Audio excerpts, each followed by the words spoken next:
Gaishe ku jama'a, ni Bello Wan ke muku gaisuwa. A yau a nan kasar Sin muna wata sallar gargajiya da ake kira Danwu, inda mukan ci wani abinci na gargajiya da ake kira Zunzi. Bari in nuna muku yadda ake hada wannan abinci na gargajiya.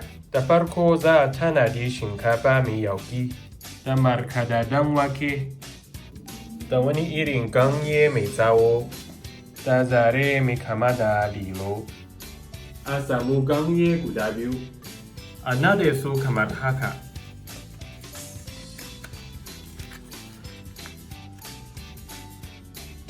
Sannan a zuba shinkafa a ciki. Kafin ya cika, sai a cusa markaɗaɗɗen wake a ciki. A ci gaba da zuba shinkafar har sai ya cika. Sannan a kunshe shinkafar a ciki kamar haka.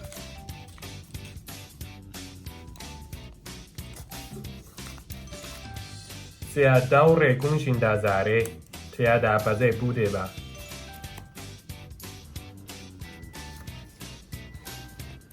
To a hada yanzu sai a saka su cikin ruwa.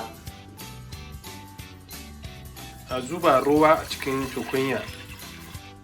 Sannan a sanya Zunzi ciki. A dafa su har sa'o'i 3.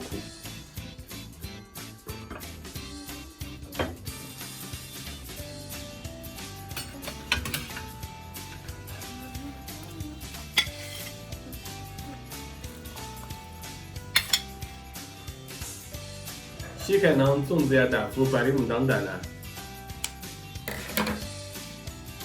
A bude ganye.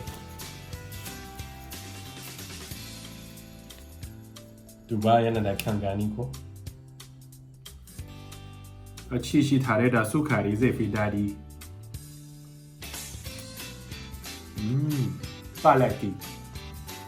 Wasu na cewa Zunzi ya yi kama da tubani na kasashen Hausa, haka ne?